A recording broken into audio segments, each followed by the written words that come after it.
ಬಂಡಮ್ಮ ದೇವಿ.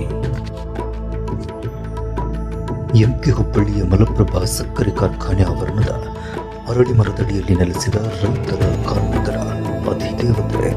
ಬನ್ನಿ, ದೇವಿಯ ಪಾದಗಳಿಗೆ ಹಣಿವಣಿದು ಪುನೀತರಾಗೋಣ. Welcome to ದೈವಭೂಮಿ. ಹಲವಾರು ದಶಕಗಳ ಇತಿಹಾಸ ಹೊಂದಿರುವ ಬಂಡಮ್ಮ ದೇವಸ್ಥಾನವು ಮೊದಲು ಪುಟ್ಟದೊಂದು ಗುಡಿಯಾಗಿದ್ದು, ರೈತರ ಬಂಡಿಗಳು ಓಡಾಡುವ ಮಾರ್ಗದಲ್ಲಿ ತಾಯಿ ನೆಲೆಸಿದ್ದರಿಂದ ಭಕ್ತ ಸಮೂಹ ಈ ದೇವಿಯನ್ನ ಬಂಡಮ್ಮ ಅಂತ ಕರೆಯುತ್ತಾ ಬಂದಿದ್ದಾರೆ ಎನ್ನುವ ಪೌರಾಣಿಕ ಕಥೆ ಇದೆ.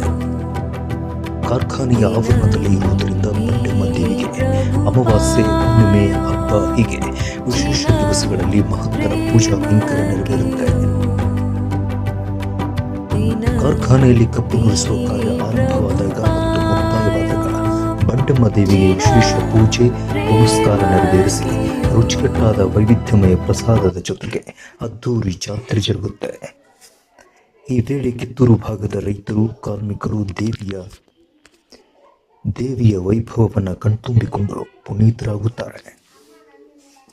ಸಾಧ್ಯವಾದರೆ ನೀವು ಒಮ್ಮೆ ಭೇಟಿ ನೀಡಿ ಬೇಡಿದ್ದನ್ನು ನೆರವೇರಿಸುವ ತಾಯಿಯ ಕೃಪಾದೃಷ್ಟಿಗೆ ಪಾತ್ರರಾಗಿ.